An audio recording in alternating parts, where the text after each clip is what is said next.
When most people hear that the world will be on average 2 degrees Celsius warmer, they may think, well, it's just 2 degrees. What kind of a difference could that make?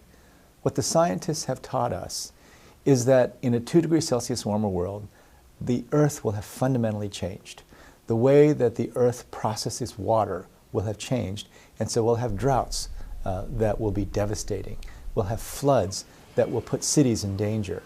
And there will be fundamental issues around the ability of poor people to sustain themselves. The thing I worry most about is a 2 degrees Celsius world, which could be upon us as early as the 2030s and 2040s, will prevent us from lifting people out of poverty.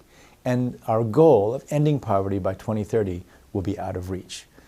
Decades of achievements in development will be wiped out if we let the Earth warm to 2 degrees Celsius.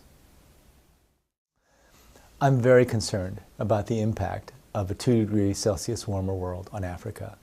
You know, by the 2030s, we could see a situation where extreme heat and drought could leave 40% of the land that's currently used in growing maize incapable of growing maize.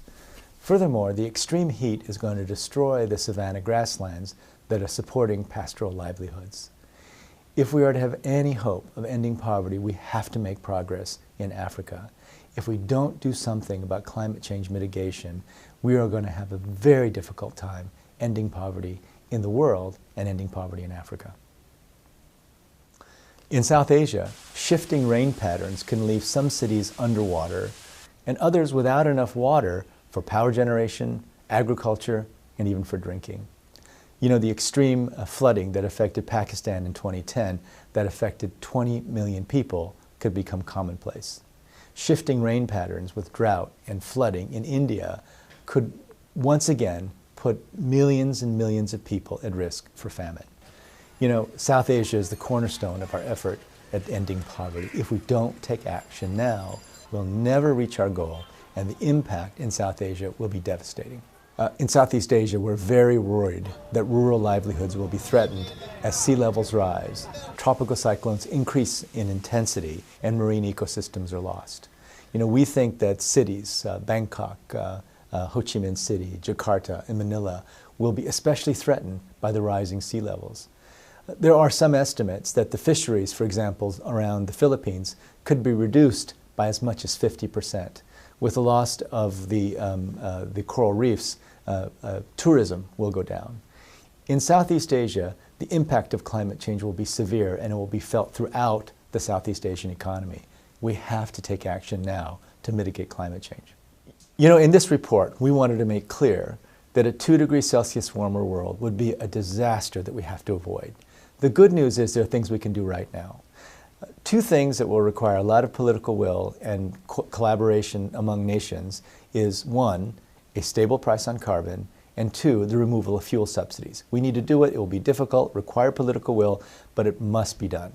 Three things that we are working on at the bank are, one, sustainable energy for all. We think that we can provide funding and technical expertise so that every country in the world can have the energy they need to grow, but grow in a sustainable fashion. A second area that we're working intensively on is clean cities. There's been so much progress made in cities as varied as New York and Delhi and Rio de Janeiro. We know that progress can be made. We think every country in the world can build cleaner cities. And finally, one area that I'm very excited about is climate-smart agriculture. This is a way for us to put more carbon back into the ground while at the same time providing food security for poor countries and poor people everywhere in a way that we haven't been able to do before. We'll need to get better at climate-smart agriculture because the conditions are going to get tougher with the droughts and the flooding. But we know we can do it. We've got to start right now.